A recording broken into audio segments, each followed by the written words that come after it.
नमस्कार, स्वागत है आपका। एनडीटीवी देख रहे हैं आप। मैं हूं आपके साथ ऋतु सिंह। अब चलिए एनडीटीवी प्राइम की शुरुआत करते हैं। एमपी कांग्रेस में हाल ही में जिला अध्यक्षों की नई लिस्ट जारी होने के बाद पार्टी के अंदर असंतोष और नाराजगी खुलकर सामने आने लगी है। लिस्ट में कई पुराने और जमीनी कार्यकर्ताओं की अनदेखी से न केवल असंतोष पनपा बल्कि कांग्रेस के कई नेता खुलकर फैसले का विरोध भी कर रहे हैं। ऐसे में एक तरफ कांग्रेस डैमेज कंट्रोल में जुटी है तो वहीं बीजेपी कांग्रेस में मचे घमासान पर तंज कस रही है।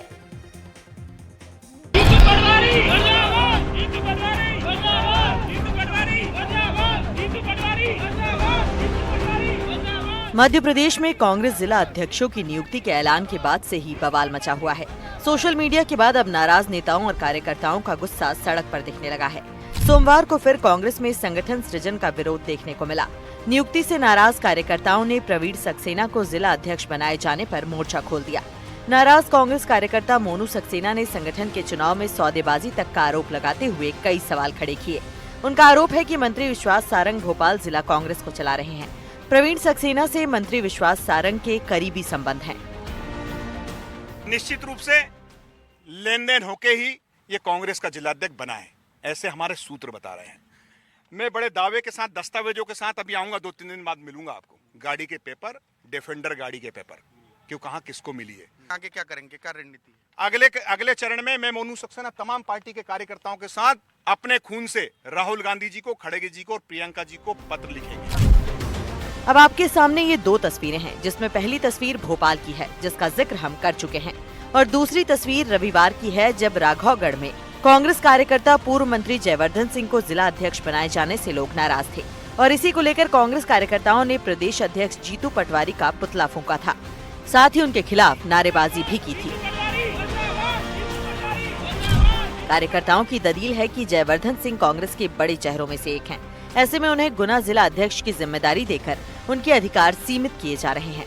हालांकि पूर्व मंत्री जयवर्धन सिंह ने खुद सामने आकर नाराजगी की बातों से इनकार किया है और नई जिम्मेदारी मिलने पर पार्टी का आभार जताया है।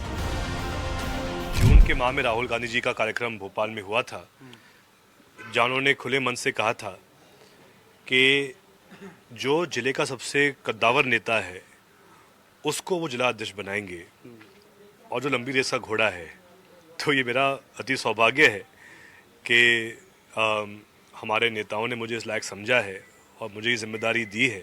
कुछ गलतफहमियां हैं लोगों की, जिन लोगों को जानकारी नहीं है संगठन सृजन के बारे में, वो उनकी गलतफहमियां हैं और वो अब ऐसी कोई बात वहाँ है नहीं, वो सब चर्चा हो गई है। जिलों में भी कुछ लोग विरोध कर रहे हैं। मेरा सबसे अनुरोध है, मेरा एक एक व्यक्ति से अनुरोध है जिन्होंने विरोध किया है, कि आप इस अभियान को समझें।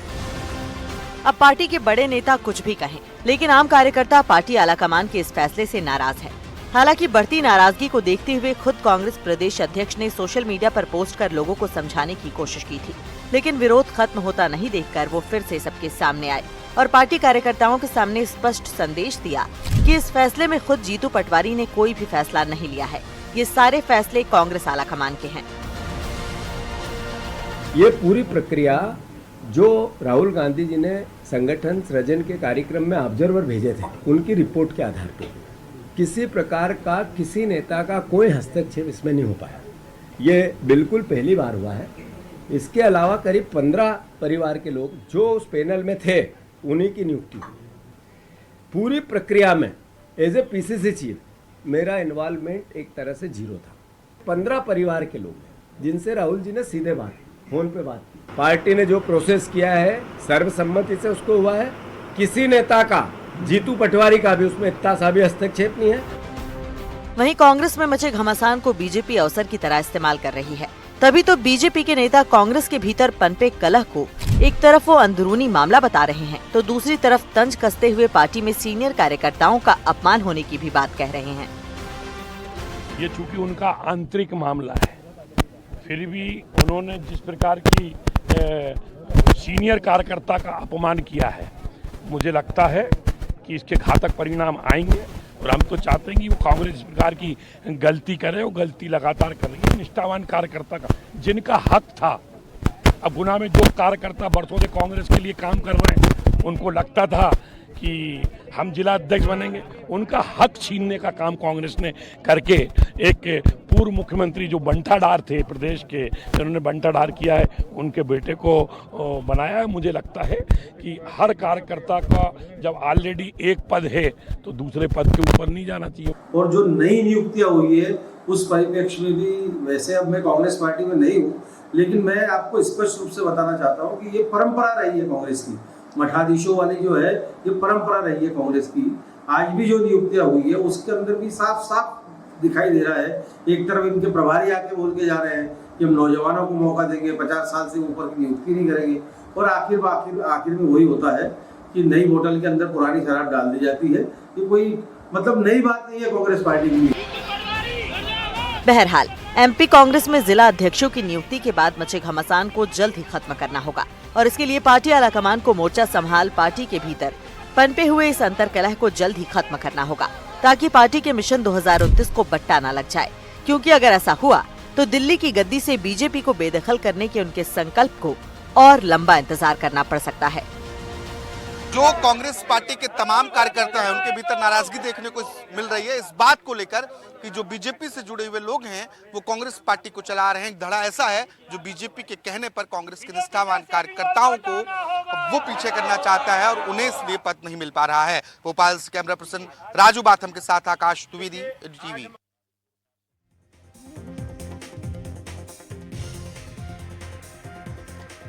12 दिन बाद भी सिविल जज की तैयारी कर रही लापता अर्चना तिवारी का सुराग नहीं मिला है। अम्बिड घाट के घरे जंगलों समेत दूसरे जगहों पर उसकी तलाश की जा रही है। जंगल में पुलिस की टीमें सर्चिंग अभियान चला रही हैं। ये रिपोर्ट आपको दिखाते हैं।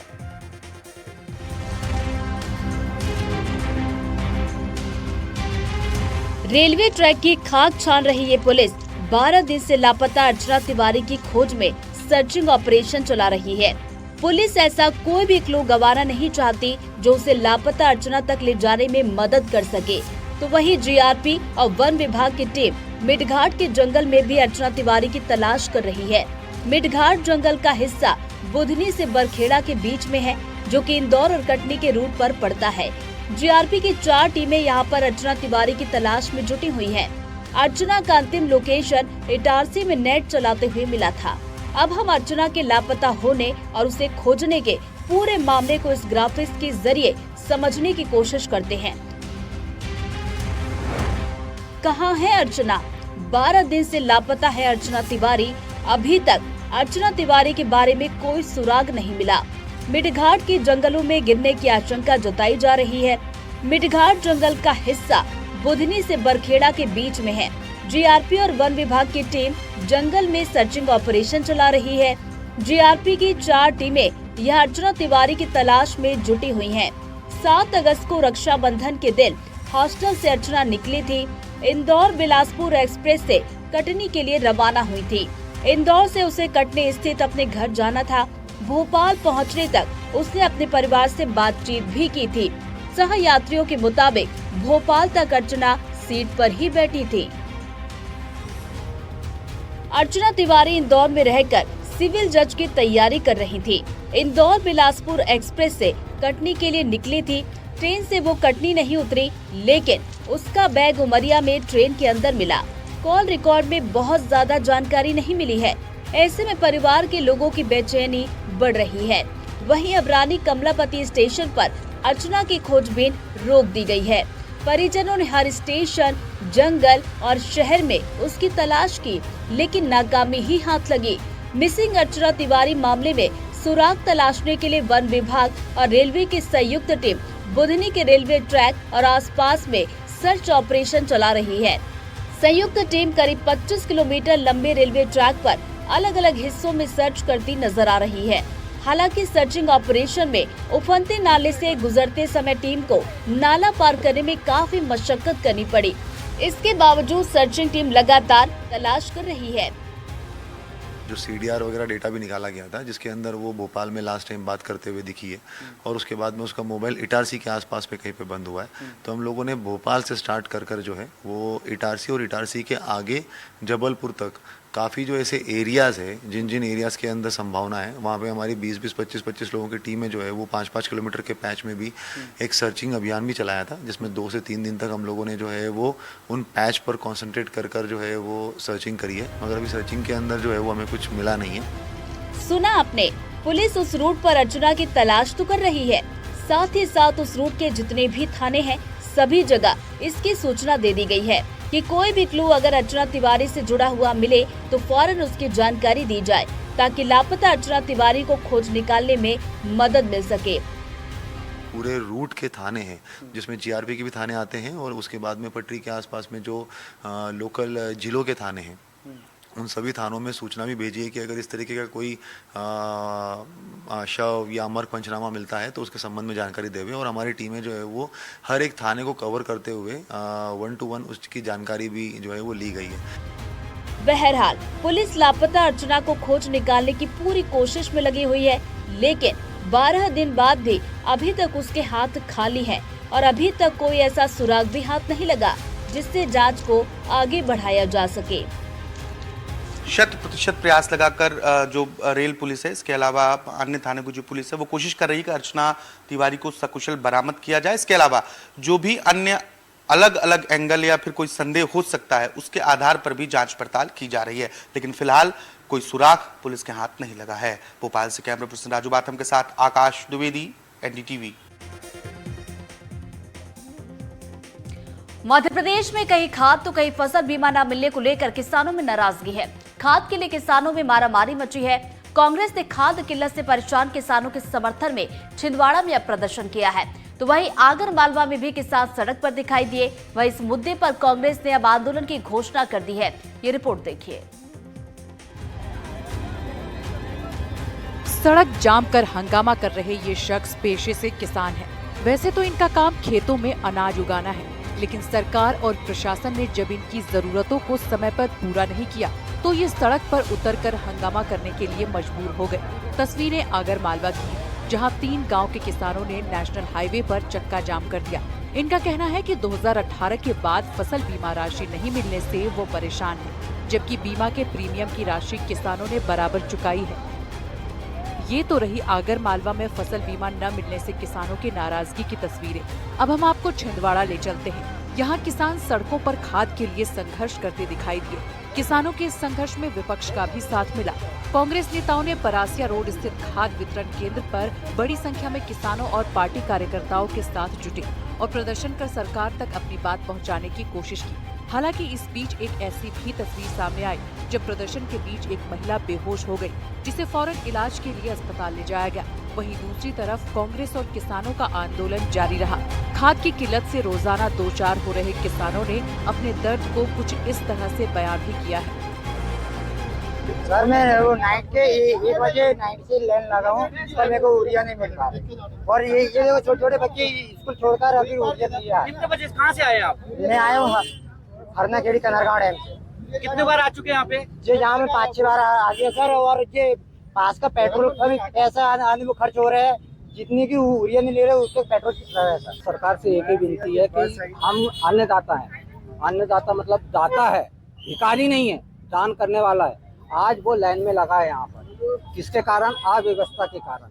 9 एकड़ पे 2 बोरी मिली है मेरे को, अभी मेरे पास प्रूफ है। पूरा जिला को एक साथ इकट्ठा कर लिए एक जगह। आप क्या ये सही है क्या गलत है? सरकार से पूछना चाहता हूँ मैं आज, ये गलत है क्या क्या है? ये व्यवस्था गलत है कि नहीं? सब बच्चे अव्यवस्था मतलब टोटल अव्यवस्था करके व्यक्ति यहाँ आ रहा है, दिन भर यहाँ लाइन पे लग रहा है, परिवार सहित लग रहा है।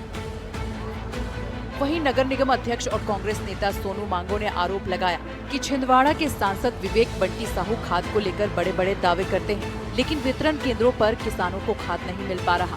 स्थानीय सांसद और मोहन सरकार किसानों को खाद आपूर्ति करने में पूरी तरह से विफल हो गई है।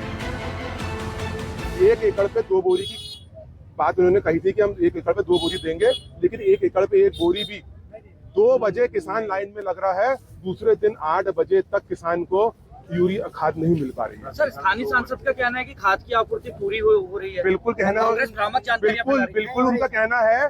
कल उन्होंने प्रेस कॉन्फ्रेंस ली, जब आप ही लोगों के बीच में से किसी ने पूछा कि यदि यूरिया है तो क्यों आंदोलन हो रहे हैं अमरवाड़ा में, चौरई में और छिंदवाड़ा में, तो उन्होंने कहा कि वो आंदोलन किसान झूठा भ्रम फैला रहे हैं।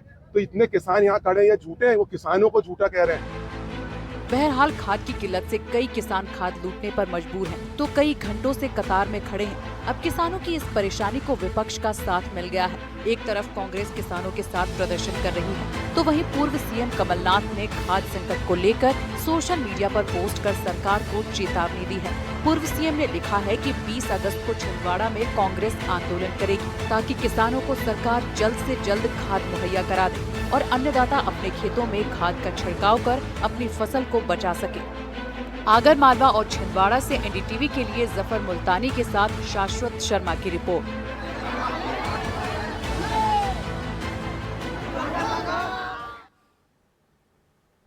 लगातार हो रही बारिश के बाद दिल्ली के लिए एक नई चिंता खड़ी हो गई है, क्योंकि हरियाणा के हथिनीकुंड बैराज के सभी 18 गेट खोल दिए गए।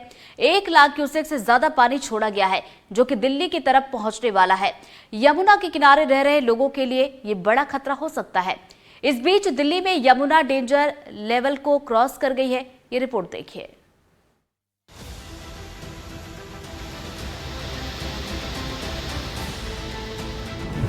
दिल्ली की ओर आ रहा खतरा।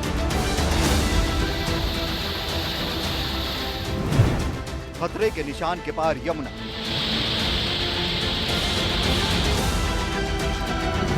हथिनीकुंड बैराज के 18 गेट खुले।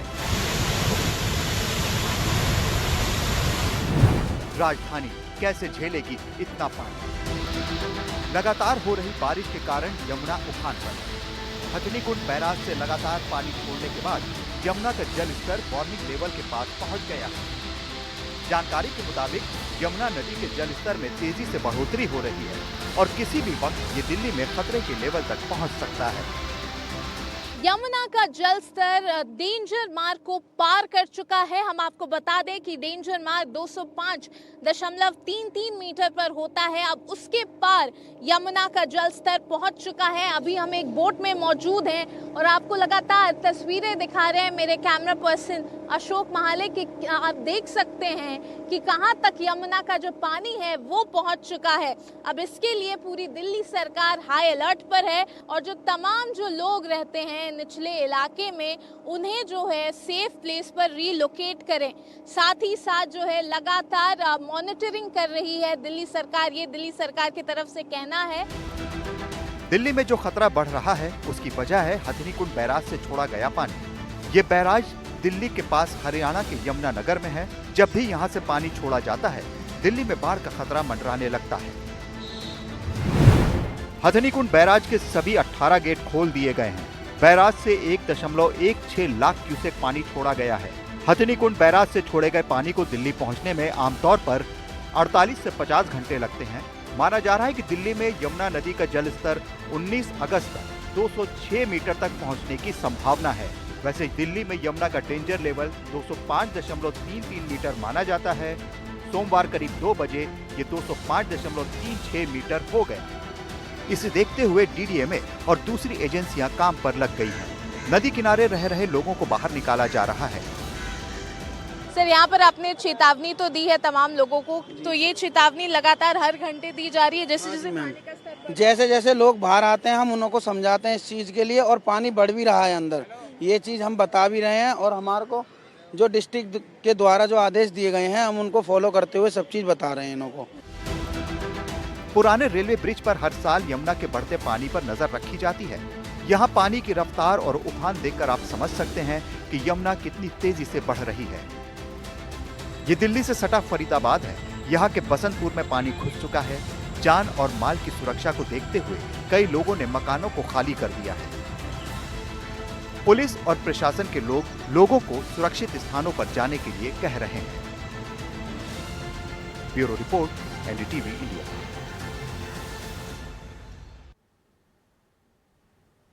अब बात करते हैं जम्मू कश्मीर के कठुआ की, जहां 3 जगह बादल फटने से भारी तबाही हुई है। 7 लोगों की मौत हो गई है।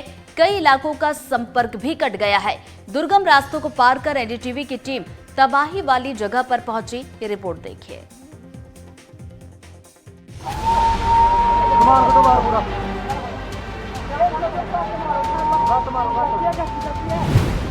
बादल फटने से कई इलाके तबाह।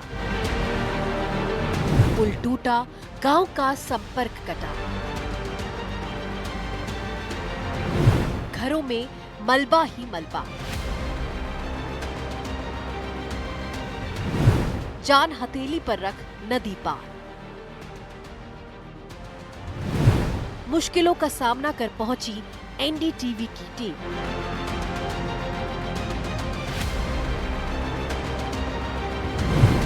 जहां हुई तबाही, वहां से ग्राउंड रिपोर्ट।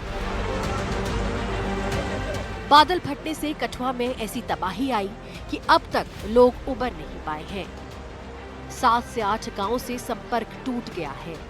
गाटी गांव का पुल तबाह हो गया है। उस साइड पे जो लोग हैं उनकी डिस्कनेक्टिविटी होगी, वो यहाँ से नहीं कर रहे, लेकिन रिवर में पानी कम होने करके लोग इस रास्ते से आ रहे हैं। यहाँ पे लोकल वसनीक है, उनसे बात करते हैं, क्योंकि उनका ये कहना है कि क्लाउड बस्ट के करके 6-7 गांव ऐसे हैं जो बिल्कुल यहाँ से डिस्कनेक्ट हो चुके हैं। ये उनसे बात करते हैं। तो क्या नाम है आपका? सर मेरा नाम नितेश्वर शर्मा है। नितेश्वर जी, क्या कितने के गांव अफेक्ट हुए हैं? क्योंकि कह रहे हैं लोगों के घर टूट गए हैं, आर्मी भी ऑपरेशन चला रही है, वहाँ पे लोग फंसे हुए हैं। जी सर, कम से कम भी 6 से 7 गांव ऐसे हैं जिनकी कनेक्टिविटी बिल्कुल ख़त्म हो चुकी है, क्योंकि जो आगे जितना भी रोड आपका बना है ना, टोटली कोलैप्स हो चुके हैं। कई साल की मेहनत, खून पसीना लगता है एक आशियाना बनाने में। सोचो आपका ये आशियाना पल भर में तबाह हो जाए। कठुआ में लोगों के घर तहस नहस हो चुके हैं। लोगों के घरों में मलबा भरा है। एनडीटीवी कई किलोमीटर चल के उस जगह पे पहुंचा है। यहाँ पे सबसे बड़ा जो नुकसान हुआ है, इस वक्त हम तस्वीरों के माध्यम से दिखा सकते हैं कि कैसे ये पूरे के पूरे घर तहस नहस हो चुके हैं, क्योंकि क्लाउड बस्ट और फ्लैश फ्लड के बाद यहाँ पे कुछ लोग कल तक रहते थे, उनका घर था, वो यहाँ सोते थे, खाते थे, पीते थे, लेकिन with in a fraction of a second वो अपना घर भी खो चुके। अब उनके सिर पे छत भी नहीं है। लोग अपने गांव को छोड़कर सुरक्षित जगह जा रहे हैं। संपर्क टूटने की वजह से लोग कंधे पर सामान उठा कर जा रहे हैं। यहाँ पे हम दिखा रहे हैं कि लोग कैसे पानी का बहाव कम होने करके जो लोग उधर दूसरी साइड पे रहते थे वो वहाँ से इधर को आ रहे हैं। और लगातार मैं अपने कैमरामैन साथी को कहूँगा ये तस्वीरें दिखाएं कि लगातार क्लाउड बस्ट के बाद लगातार कैसे लोग यहाँ पे सफर कर रहे हैं। लोगों के ट्रैक्टर, मशीन और अन्य जरूरी सामान सब तबाह हो गए हैं। लोग मलबे में दबे एक घर की छत पर रहने को मजबूर हैं। इस वक्त मैं अपने कैमरामैन साथी को कहूँगा ये मशीन दिखाई जाए। जो मशीन यूज़ की जाती है एग्रीकल्चर पर्पज़ के लिए, वो बिल्कुल इन पत्थरों के नीचे है। वहीं वो ट्रैक्टर की बॉडी अगर देख सकते हैं तो वो देख सकते हैं कि पूरी की पूरी जो ट्रैक्टर था, ट्रैक्टर की बॉडी थी, वो पूरी डिमोलिश हो चुकी है। वो नहीं बल्कि ये देख सकते हैं कि डोमेस्टिक एनिमल्स हैं वो भी कल रात को जब फ्लैश फ्लड आए उसके बाद वो भी यहाँ ट्रैप हो गए। और ये पूरे के पूरे घर, क्योंकि कुल मिला के यहाँ पे 50 के करीब लोग रहते थे, लेकिन जो लोग यहाँ रहते थे उनको जैसे पता चला कि पानी ऊपर से आ रहा है और लैंडस्लाइड शुरू हो गई है, वो किसी सेफर जगह पे लेकिन मैं अपने कैमरामैन साथी को कहूँगा कि ये तस्वीरें दिखाई जाएं कि उनके घर कैसे टूट चुके हैं। जब परेशानी होती है तो कई लोग ऐसे भी हैं जो एक दूसरे की मदद के लिए सामने आते हैं। एनडीटीवी की टीम एक ऐसे समूह से मिली जो लोगों की मदद में लगा हुआ है। उसका जो नुकसान हुआ है लोगों को, वो हमने देखा कि घरों की छत दिखती है बस, बाकी घर डूब गए हैं। और जो हमने ये शुक्र रहा है कि कम से कम उनकी जो जान है वो बच गई है और घर वाले सब अपनी छतों पर आ गए थे। ये हमारी पूरी टीम सुबह से लगी हुई है उनकी हेल्प में।